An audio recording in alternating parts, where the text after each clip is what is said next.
The third best practice I want to talk about, which is very important, is budgeting and variance analysis.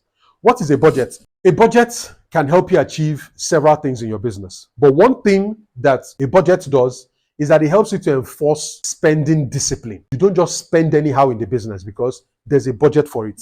If, for example, your budget for rent is $5,000, if that is your budget for rent, you instantly know when you are looking for an office that when you get a place of 6,000 or 7,000, you have two options. You negotiate with the landlord based on your budget, or you move on and look for something that is within your budget. That discipline of a budget helps you to avoid one of the biggest problems that businesses that have issues with cost management have, which is what? Overspending. It's very easy to overspend, particularly when you can rationalize it. Oh, let's spend. It's good for our brand. It's good for our packaging.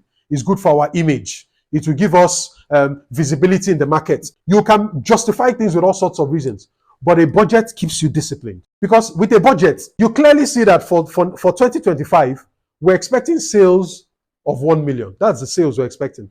To be able to be profitable at 1 million, we cannot exceed a certain amount for our rent, maybe 10%. Maybe you're looking at maximum, we pay 10% of our revenue, 10% of our sales for rent. 10% of 1 million is what? 100,000, right? So if you pay for any rent that is more than 100,000, you're already eating into your profits, and you know it because it is based on your budget. So a budget helps you to be disciplined with your spending, helps you avoid overspending. A budget also helps you track where your business is weak in terms of controlling costs. If, for example, you budget a certain amount for diesel and you notice that your diesel amount is going out of whack, what do you do about that?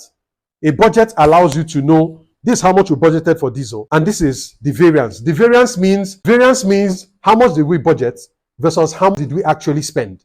You can budget to spend $10,000 on diesel. You can budget $10,000 on diesel. But because the price of diesel is changing, or because the level of activity in your business is so much that you're now consuming more diesel, you may end up spending $15,000 on diesel. So what we budgeted was $10,000. What we actually spent was what? $15,000. Now, the benefit of a budget is, why did we spend $15,000? What changed? For diesel, there are two things that can change. It's either you consumed more diesel, that's volume. So if you used to consume 50 liters a week, you consumed 70. So the volume of diesel rose. The price remained the same, but you consume more diesel. Or it could be that the reason you're consuming more diesel is that the cost of diesel, the price of diesel in the market has changed. So you're consuming the same 50 liters you normally consume.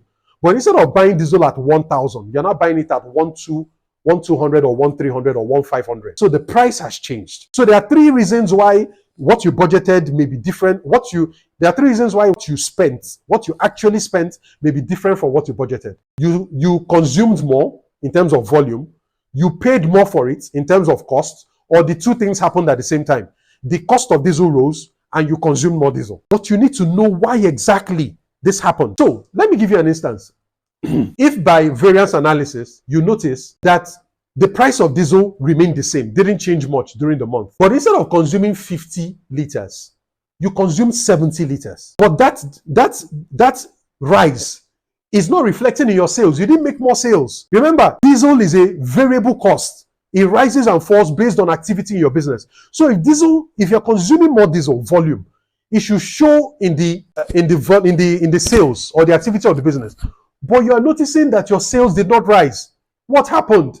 That could be an early sign of theft, that somebody, an employee or supplier, is stealing diesel because you are consuming more diesel than you ordinarily should consume. And it should show up somewhere.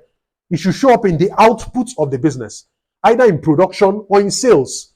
So you did not sell more and you did not produce more. So where did the additional diesel go to? It's either somebody stole it, one, or it could be that your generator needs an overhaul, is now consuming more diesel. So the benefit of this is that it starts to draw you down on options on what could be going wrong. So we're consuming more volume. The price of diesel remained the same.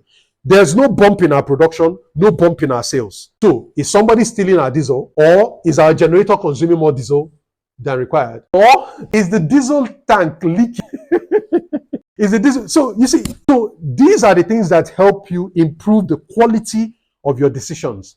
If you're interested in learning more about the topics I offer when it comes to starting, building, and growing a business, this is your opportunity to join my community. It's known as the BMG. I provide extensive courses on different topics and challenges that afflict business owners, from how to optimize your profits, how to manage costs, how to boost your sales, how to develop processes, how to scale your business. There's a whole lot that I can teach you. If you want to go deeper into my content, this is your chance. Go to the link on your screen right now, jointhebmg.com.